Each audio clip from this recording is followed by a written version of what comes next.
Greetings, everyone, and welcome to the Produce Buzzers podcast. We are so happy you have joined us today, and I think you will be too after the show is over, because you will learn a lot about fresh fruits and vegetables, how to select and store them, how to prepare and cook them, and surprising facts about their history and origin. We hope it inspires you to eat more fresh fruits and vegetables, not only for your health, but also for your delight and pleasure as you explore their amazing world of taste and delicious flavors. Eating more of them will transform your life in so many positive ways. So settle back, relax, and get ready for another delicious adventure with the Produce Buzzers.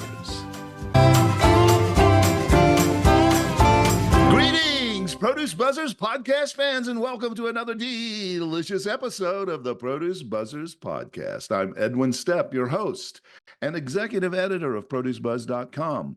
I'm joined once again by Teresa Nolan, the founder and president of Produce Buzz, along with Rick Stepp and Cynthia Benedetto, both contributing editors to Produce Buzz. Now, Produce Buzzers podcast fans, you're going to be so happy today because we have our favorite guest back.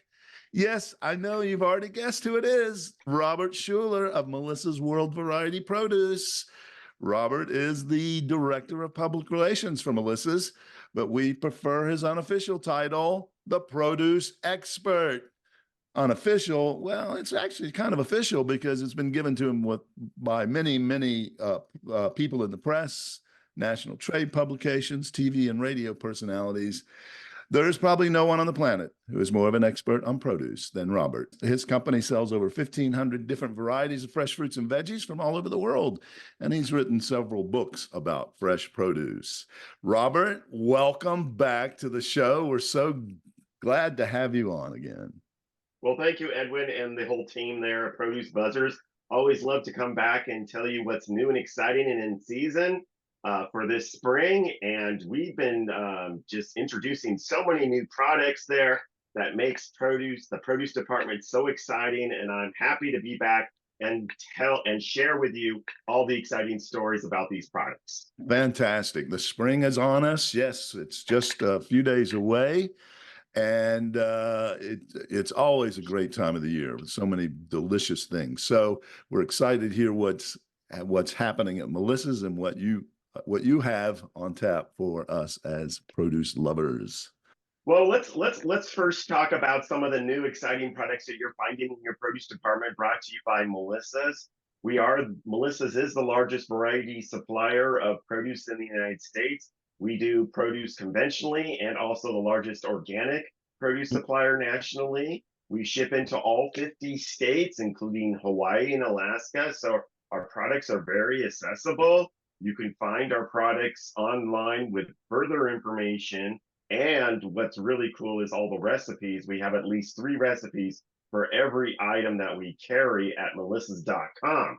But let's get right into it there. And I think a lot of the new products are representative of convenience, plant-based, easy to use, and delicious and tasty recipes. So let's talk about spices. Now, Melissa's is always known for their produce-like spice items, and this most recently are spice grinders. There's 5 different grinders that come in this grinder spice line, and this is the 3rd generation, meaning that this is the 3rd new product line that we have done for this over the last 10 years. We call them usually grinders, but they're now called our spice grinders.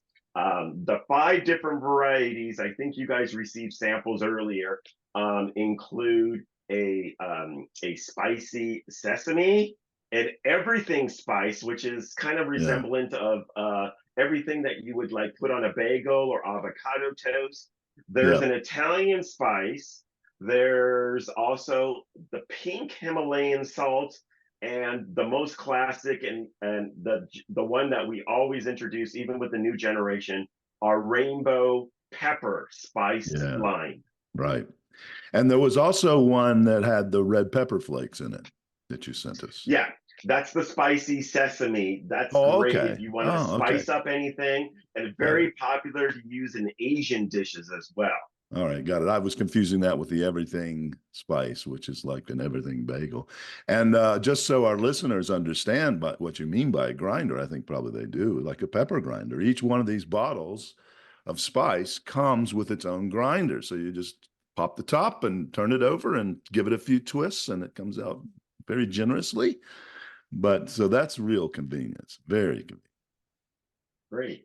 Up next, some of the, we're really big into charcuterie, fruit boards, vegetable platters, meat and cheese. It's kind of a trendy thing that everybody's doing, when you have your family and friends over. Yeah, But two additions to the fruit platter, which is pretty elegant with the cheeses, are new paste, and we do now. Last year we introduced a guava paste where you just cube the bar of paste, put toothpicks in them, and it just makes an elegant like paste or jam that you would yeah, put on crackers or a baguette. So the quince, there's this resurgence of quince being used because it's more of a cooking fruit than anything. But we make it convenient and easy in the paste, which is it looks like a bar, and it's just an elegant touch you can add to your charcuterie table of yeah. fruits, vegetables, cheeses, and meats. Right. Yeah, that you sent us the quince just recently. I haven't had a chance to taste that, but you also sent us in the past the guava paste, and man, that was Yes. great. That was delicious. And the charcuterie boards are very popular. We just had a new restaurant open up here that's all charcuterie boards. That's the only thing on the menu. So it is very popular. And those kind of pastes really go well with the sweet to set off the savory things on a charcuterie board. So, but, Okay. yeah, All right. Next up, and we were just discussing this right before we went on, is that Melissa's does, we do fresh corn, we do dried corn, but we also do a whole line of popcorn varieties. mm, And what really started doing popcorn was because it's just the dried kernels that are popped. And you can find this in your produce department. Is we started off doing hatch pepper popcorn, which hatch season, as many people know, is available fresh only in August and September. So we thought about this concept and said, well, it's just dried kernels that are popped and ready to go. So the popcorn was so popular, we decided to start doing this seasonally. And then this most recently, we decided, hey, we can offer popcorn and find it in the produce department, but let's give it some really unique flavor profiles. And America has really been interested about variety chili peppers. So we decided three of the most trendiest flavors that we do for these popcorn blends. One, jalapeno lime. As you know, jalapenos are the most popular chili here in the United States. mhm. But Melissa's is really known for their hot varieties. And so we decided to do a kettle corn with the habanero. Now, the habanero is a spicier chili, but don't worry, the popcorn's like not going to set your mouth on fire unless you eat the whole bag.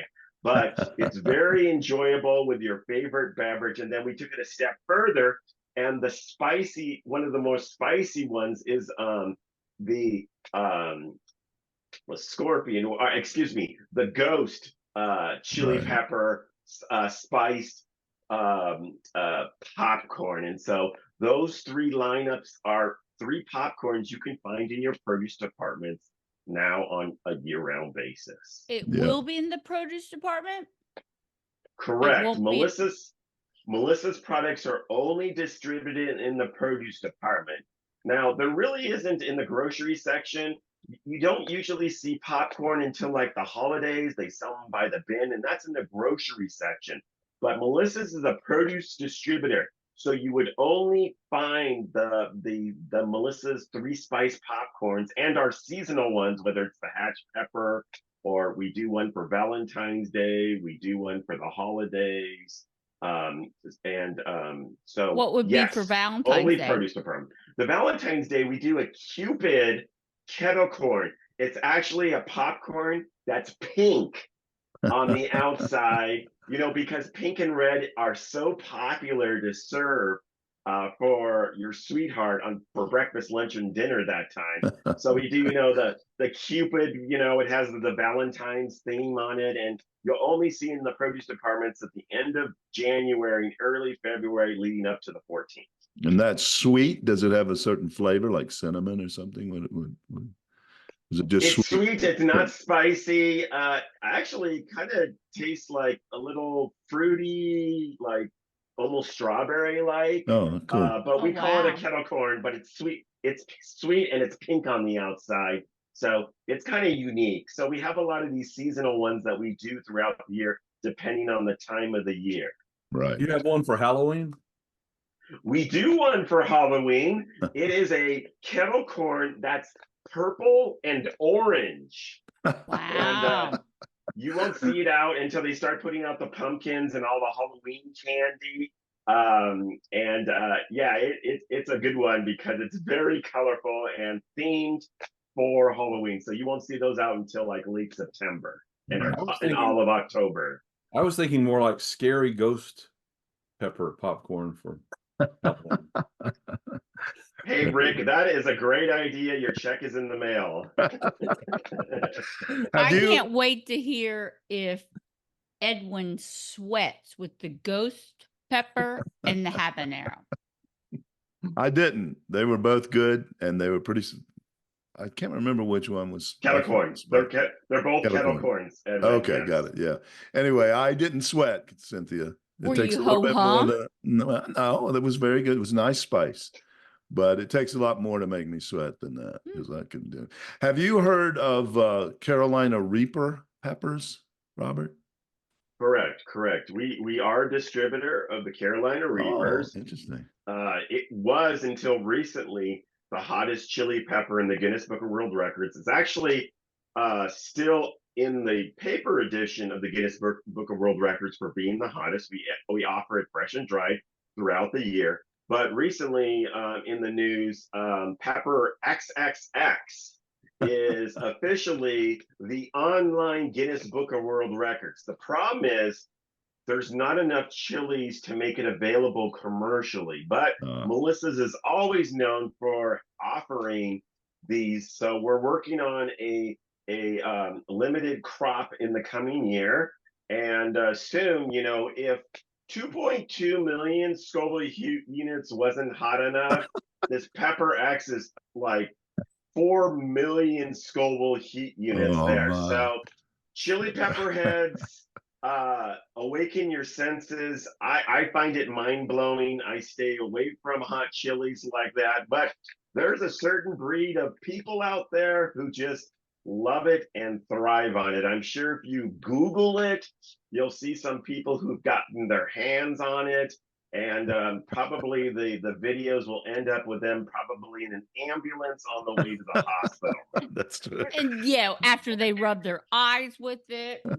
Correct. Any orifice will burn if you don't properly wash your hands after touching, because the oils on your hands when you're touched, fresh or dry, get on your hands and people forget about it. They put it in their eye, they put it somewhere else, and they burn. But the thing is about chili peppers, not only like when you're dealing with hot chili peppers like the Buchelakia, which is the ghost, the Reaper, but this XXX variety, it burns going down.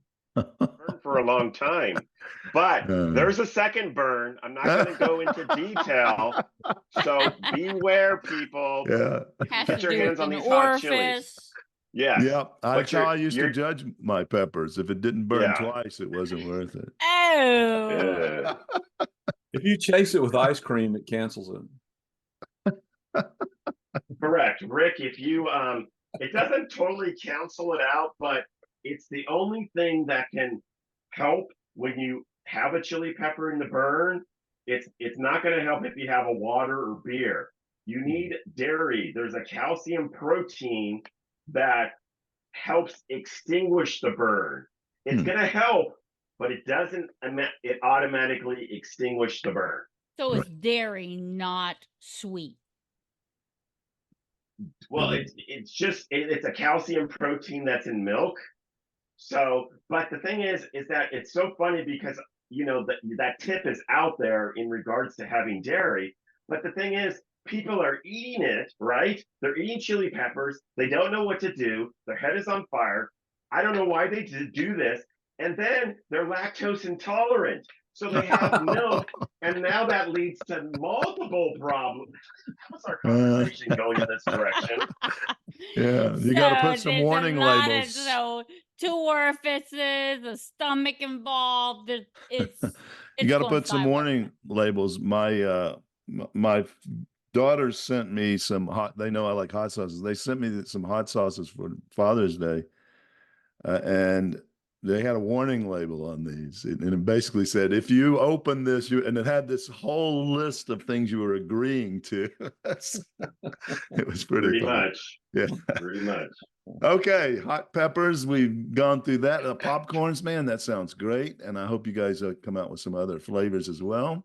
What else is new at Melissa's? Okay, so one of the exciting things that we do is that we do a lot of products in making different pastas and stuff you put on rice, some great produce items, and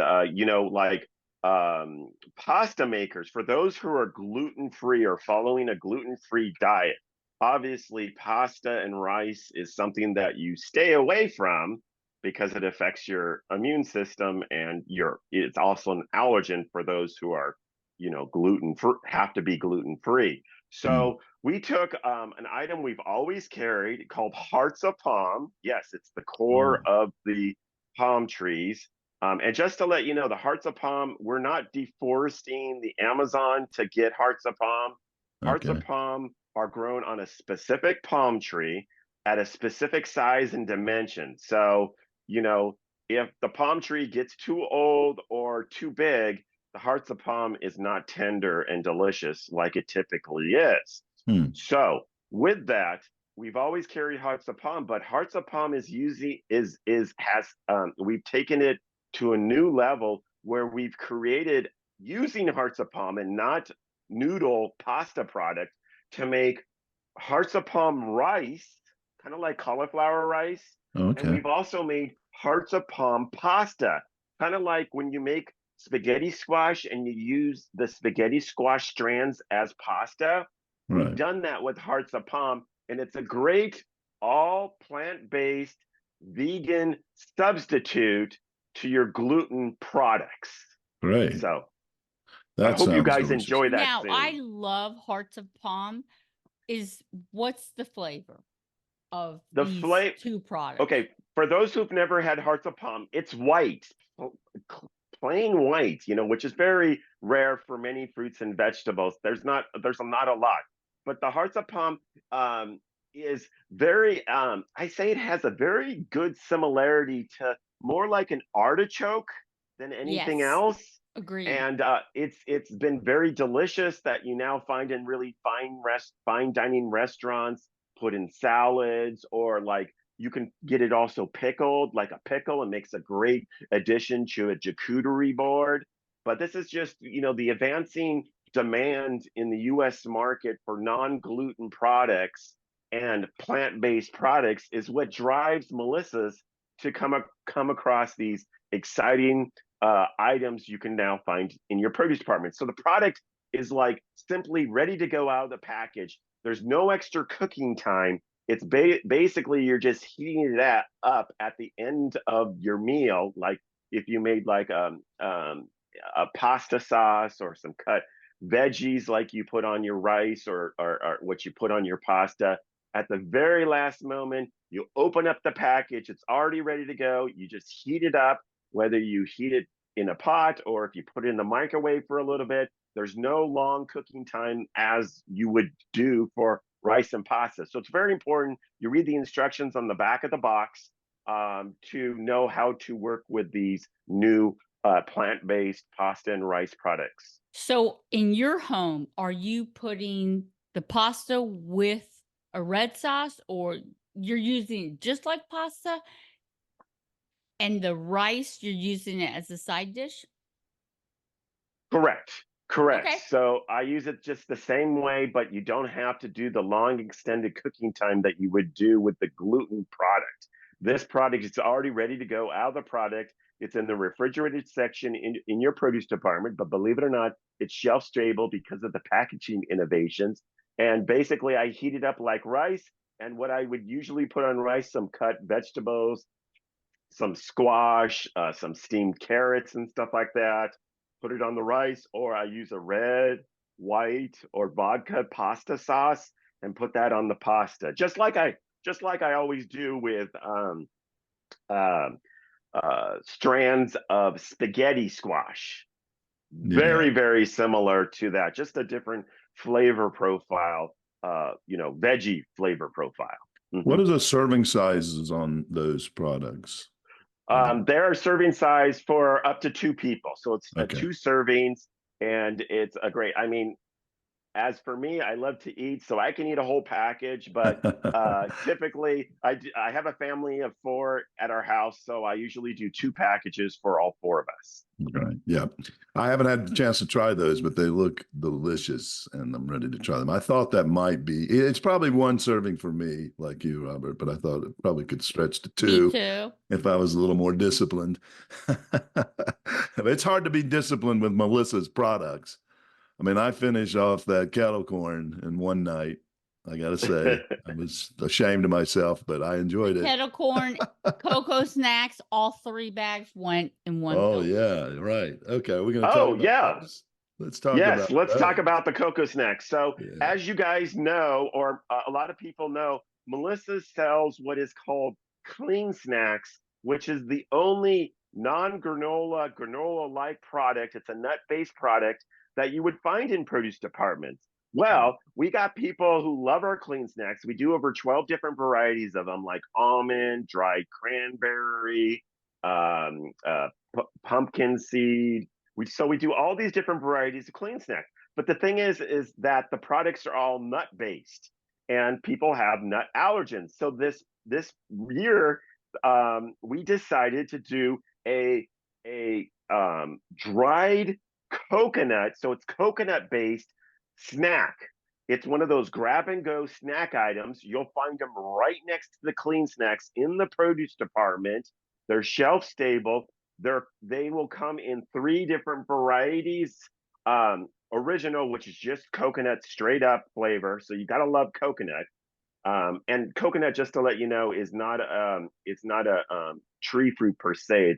It's the fruit with inside. So you just because it says coconut doesn't mean it's actually a nut per se. So anyway, the cocoa snacks come in original, which is just coconut based.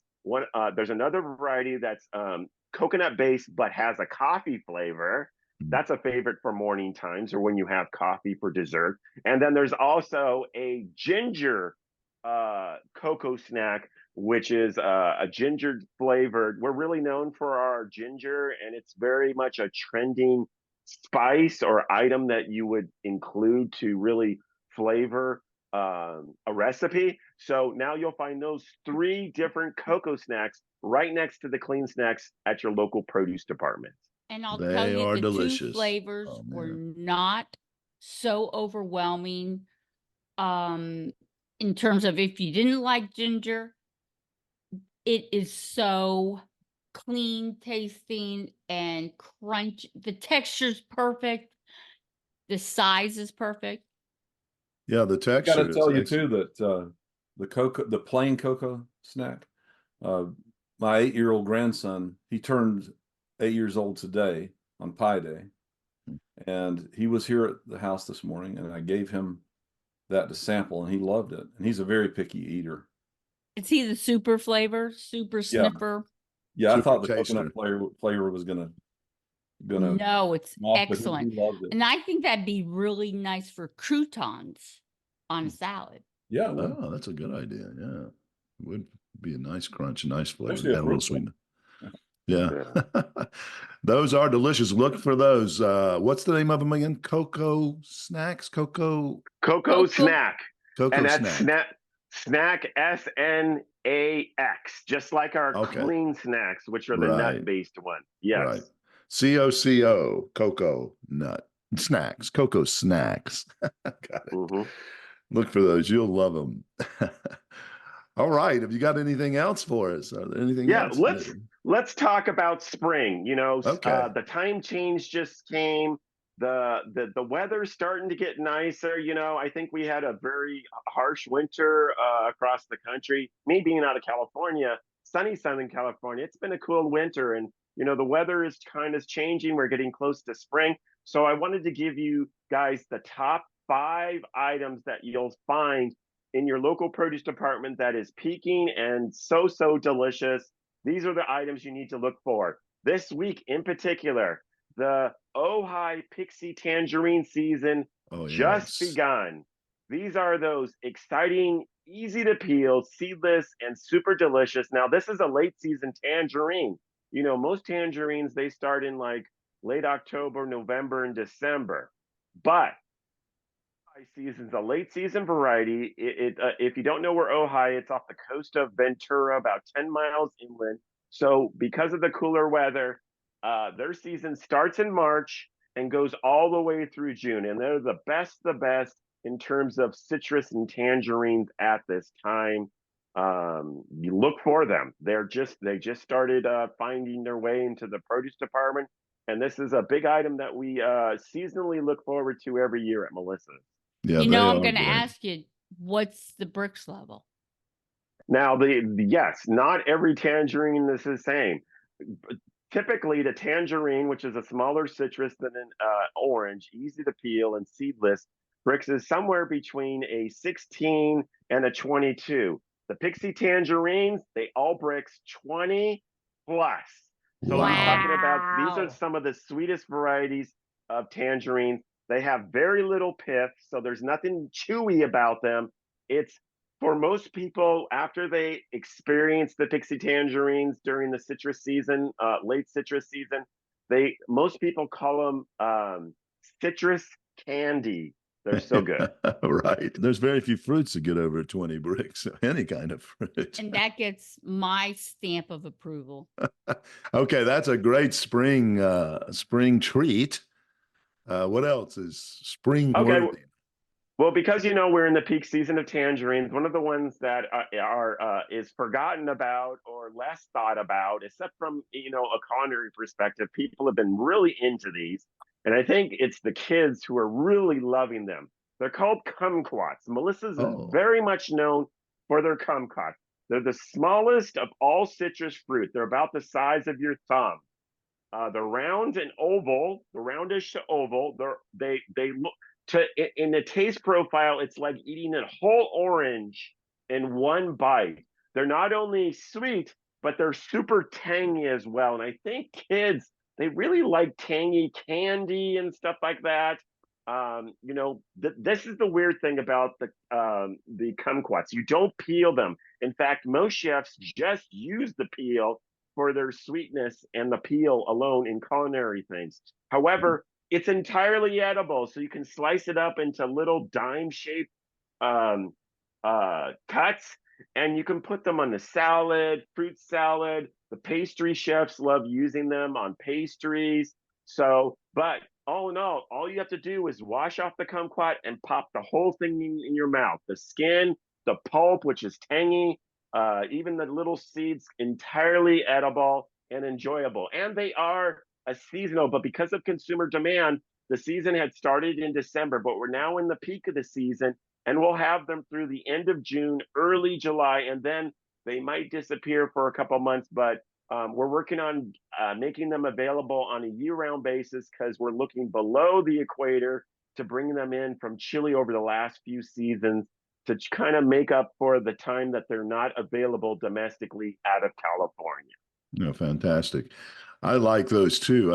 I haven't had any recently, so I'm going to look for those. It's kind of funny because, an orange peel is a bit bitter, but the kumquat is sweet. The peel is sweet, and then you get to the That's inside, and it's very tart. That's the irony of it. And that's why I said the chefs like using the peel. They like grate it out. They put it in a salad. They add it to pastries and whatnot. But the whole thing's edible. It's probably because the citrus inside is so concentrated and like super tart. So if you eat the skin with the pulp and the juice on the inside, you'll get that like yin and yang, sweet and sour at the same time. And Right. kids love sour candies for some weird reason. I don't get it. But if you want to get your kids to eat more fruits and vegetables, introduce them to kumquats. Right, much healthier, very healthy. I'm sure they're loaded with vitamin C and other Mm-hmm. things. But yeah, that's good. There's an interesting little pungent kind of flavor that comes out of them too. It's hard to describe. It's I don't even know how to describe it. It's unique when you bite into one of those kumquats. But that's a great. I'd never thought about slicing them up and putting them on a salad. That would be excellent. Fantastic. More citrus. Okay. So let's even though citrus is the main category and you'll see in your produce departments at this current time before we get into the springtime, so many different varieties of lemons and limes, oranges like blood oranges, car oranges, sour oranges, all these different varieties of tangerines that you find in a box or in a bag, kumquats, Buddhist one thing that it might be overlooked, and it's the peak of the season, is a lot of exotic produce that is available that is imported into this country. So one of the most exciting, trendy ones that we've seen over the last few years are these pink pineapples. Oh And yeah. these pink pineapples are very unique. So when you cut them open, they're pink on the inside. They are a newer fruit to the United States. We helped introduce them with Del Monte back in 2009, late 2019, and they were the #1 ordered item to this day because of COVID and people increasing their shipments. Because they were at the beginning of the season, they were hard to find because they were a very rare fruit. And I remember the first few months that we had them, these pink pineapples were $50 each, and they don't come with a top because the grower cuts off the top and you replant the top of a pineapple. I'm Uh, giving your listeners a tip on how to grow pineapple, but the thing is that you need to be able to grow pineapple. You have to have a really harsh environment. You have to have a lot of heat. It has to be very rainy. So in many cases, it's very hard to grow pineapple in your backyard because we just don't have the subtropical weather in the United States that you see in like countries like Costa Rica, which brings in the majority of all pineapples into the United States. But this is the unique thing about pineapple. And I love pineapple because of its acidity and its flavor and texture. However, the pink pineapple is different. It has a super sweet flavor, but it has like no acidity whatsoever. For those who don't like regular traditional pineapple, they don't like it because of the acidity and it may burn their gums. And so they stay right. away from pineapple. But I'm letting you know these pink pineapples, they are sweet, they are smooth, and they're just very different than your regular pineapple. Even to this day, over the last few years, we started distributing in the stores, but even today, they're still expensive because they're considered rare. So if you find a pink pineapple at your local store, which is hard to come by, they're about $20 each. They're still kind of expensive because pink pineapples only make up 1% of the pineapples that are available to them. Online, you'll still find them for like $29.95, but they're the larger size ones. They come in a very pretty box. It's a very gift-giving item, and that's why they're $30 because the larger ones and they come in a box. But again, they do not come with a top because, like I said, they cut off the top at the grower level and replanted because they're trying to grow more of the pink pineapples. So Increase the you'll volume. always find pink pineapples with no tops on. Maybe that someday will be the standard because to my knowledge, the big green top of it, which makes up like almost half the size of the pineapple, is entirely not edible. Leaving that top on also increases the cost of distribution, doesn't it? Because now you got more space taken up, you got more weight on the truck. Correct. So without the Correct. top, that helps them get the cost down a little bit as well. Right. Are they going to be available for Easter and Passover this year? The pink pineapples are now available year round. Oh, okay. Correct. We sold a ton for New Year's, Christmas, Hanukkah. Valentine's Day was big, but we're really loading up on them because we have a couple holidays in the pipeline coming up. They're very popular for Easter, Passover, and then of course Mother's Day. And Yeah. what's the bricks level? The a regular gold yellow flesh pineapple usually bricks is at about 18 to 19. The pink pineapple bricks is with no acidity level somewhere between 19 and 21. So they are super sweet. In fact, the core is edible because of the sweetness on the pink pineapples. Wow. Yes. Is it less fibrous than a yellow one? It is less fibrous in the center because of the sugars, the sugar content that allows the core to be pretty much edible. If you take out the core, it's going to be very small instead of like, taking out the bone of a regular gold pineapple because it just gets too firm in the core. Right. Well, it's a treat, and that's $20 for, what does a pineapple, what does a pineapple weigh on average? 3 pounds? A typical, 2 3 pounds? pounds. But the ones you get on the online in a box are like larger. They're like 4.5 pounds. But in comparison, it's still a premium price because your typical price of a gold pineapple that you would find in your produce department, is about $5. Right. So, but I'm comparing it now to, well, we talked about Valentine's Day. A box of candy, is a lot more expensive than that. Yes. But yet that pineapple is so delicious and so good for you. So, it's really comparatively to other treats, it's not that pricey. And I think when Easter or Mother's Day and you're entertaining, I don't think that you necessarily, you splurge. Yeah, exactly. Yeah. There's something good for you. Okay, pink pineapples. What else is? Okay. Also, this is a very exciting time for one of the most trending exotic produce items, and that is dragon fruit. Oh, now, yes.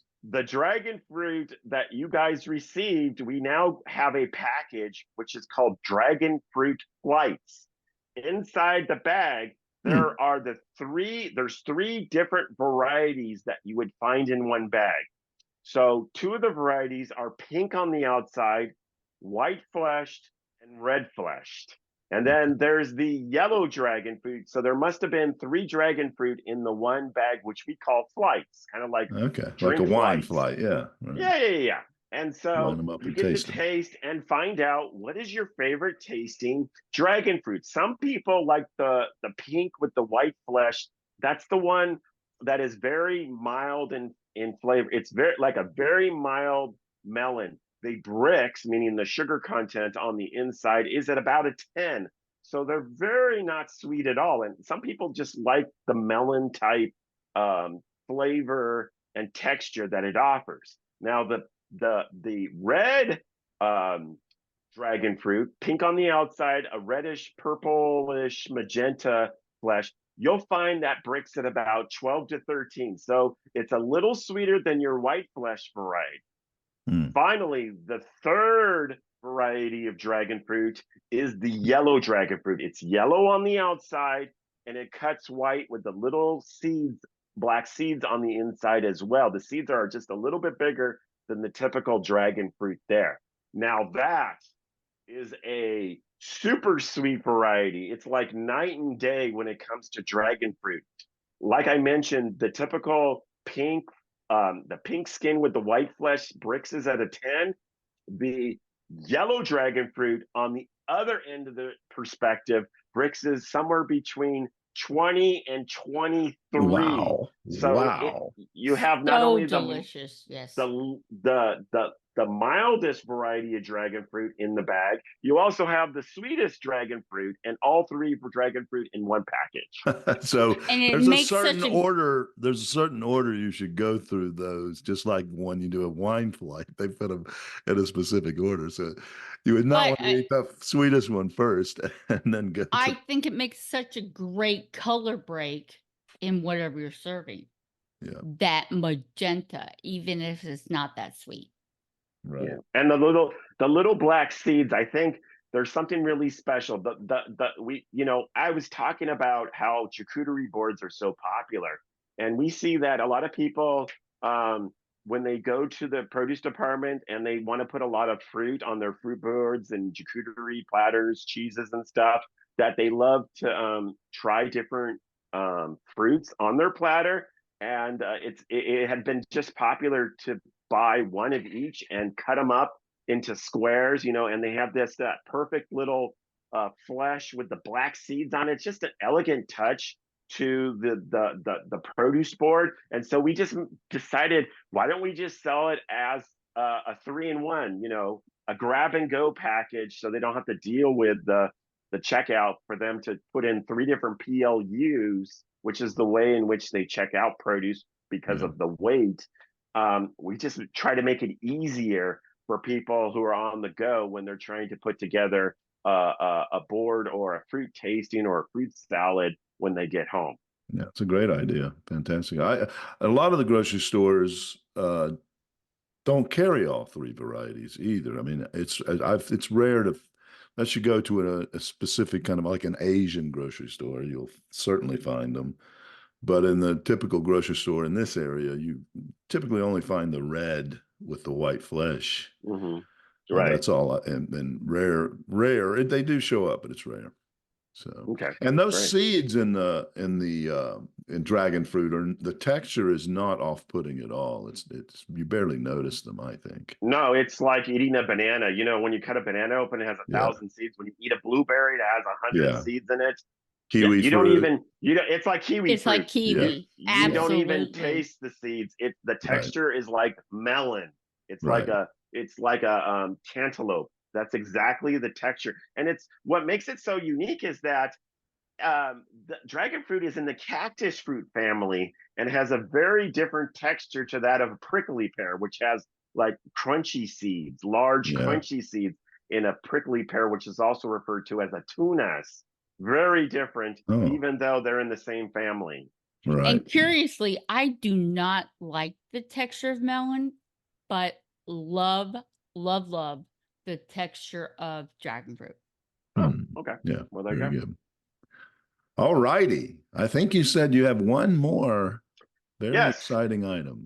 One other fruit to really look out for. And again, this one has been really trending in the marketplace. The reason for that is because it's an all natural way to enjoy this fruit, but you don't necessarily enjoy the fruit. You enjoy what's inside the fruit. What I'm talking about are sweet young coconuts. These are Oh. those white coconuts that look like a parking cone. They're large, they're younger coconuts because they're not fully developed. The fully developed coconut is your regular typical brown coconut. In a brown coconut, you can only crack it open to enjoy the hard flesh on the inside. See, Yeah. brown coconuts are storage coconuts, so you do not want to drink the water in them. The Oh, really? only type of coconut you would want is the white coconut, because the white coconuts are not dried like the brown coconut. Coconuts are actually really large and green, almost like a basketball. The husk is green on the outside. When you peel it into the husk, it peels down white. Now, for the husk to stay white, you have to keep it in the cold chain. And that, when you see a white coconut, that means it's been in the cold chain and you can enjoy the water. So the sweet young coconuts is an undeveloped, so you can't actually peel down to the little seed on the inside. And so you'll find them in the refrigerated sections of your produce department.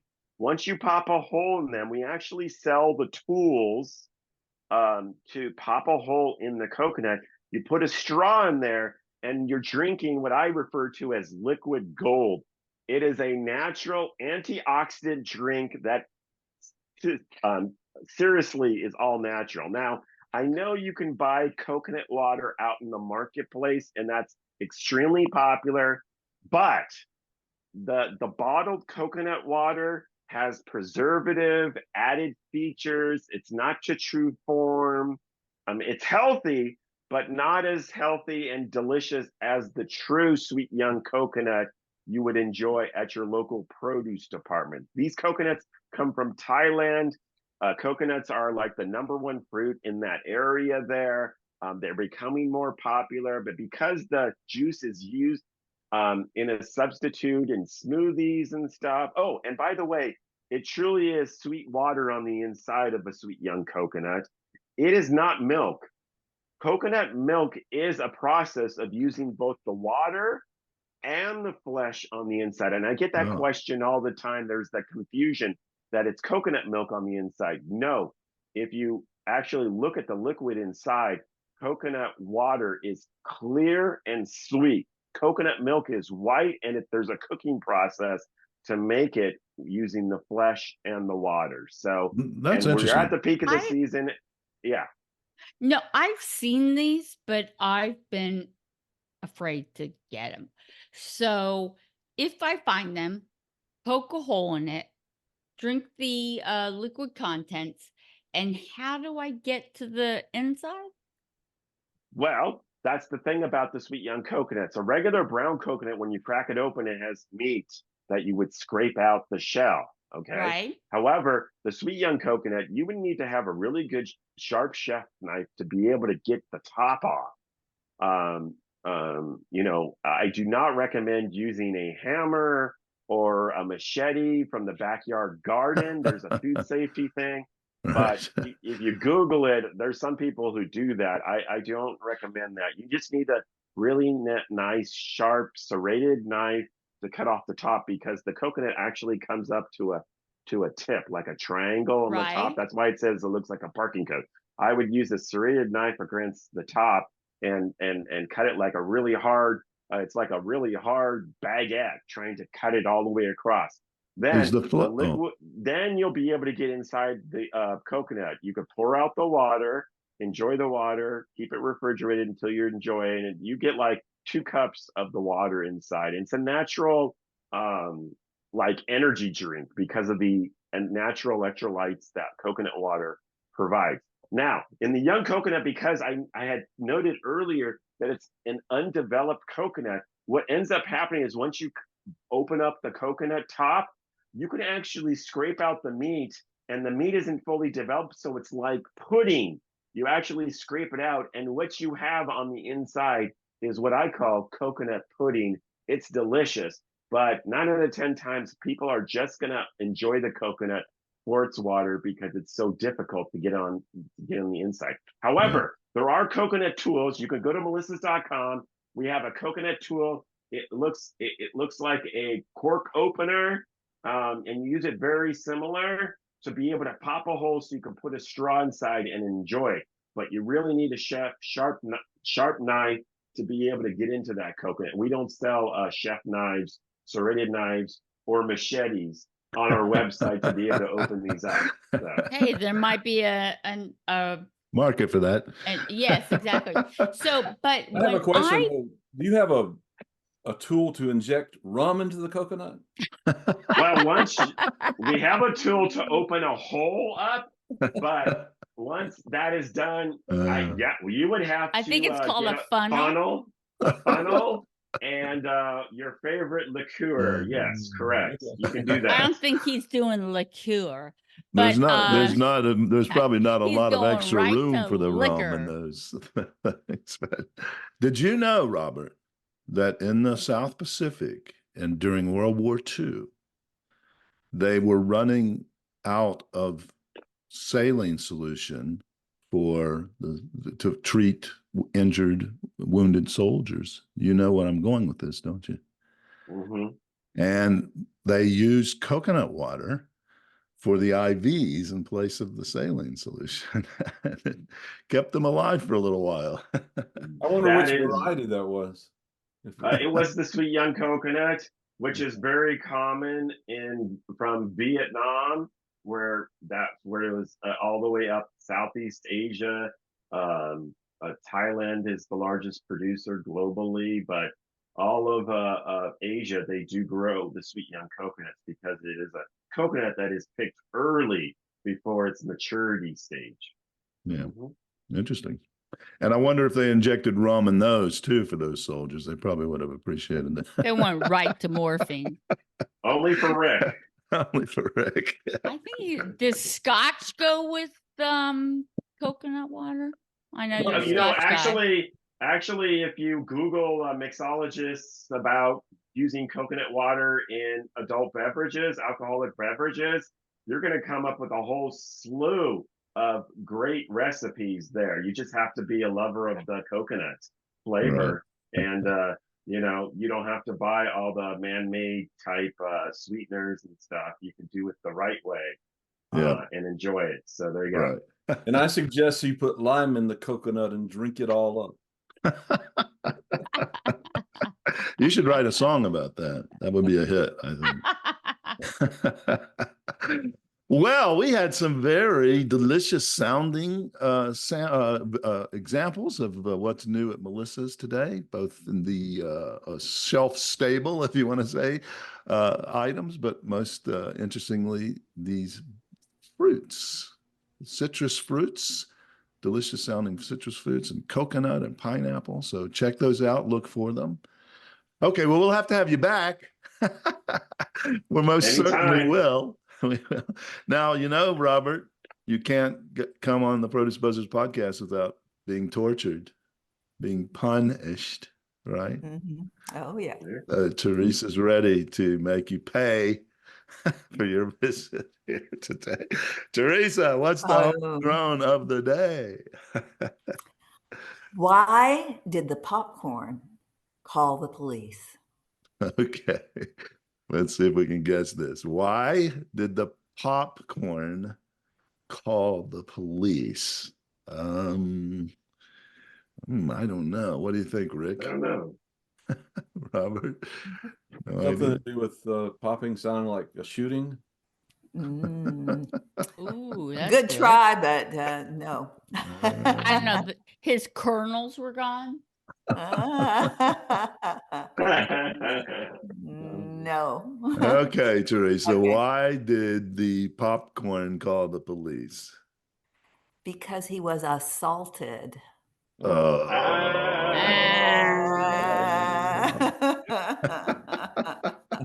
And as we were.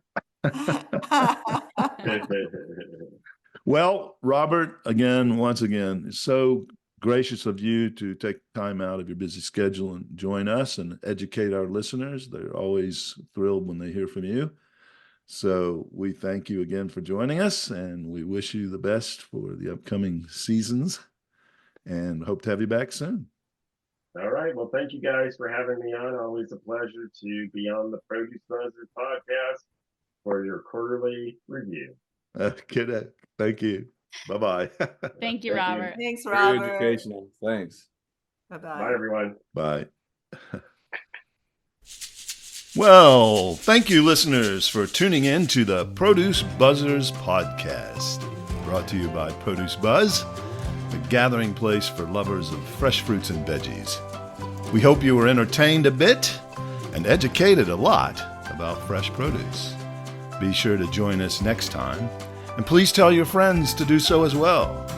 Like, share, and comment on our Produce Buzz Facebook page, and check out our website at www.producebuzz.com. There you will find articles about fresh fruits and veggies, how to select, store, and prepare them, as well as lots of interesting facts about all the wonderful bounty the earth provides for us.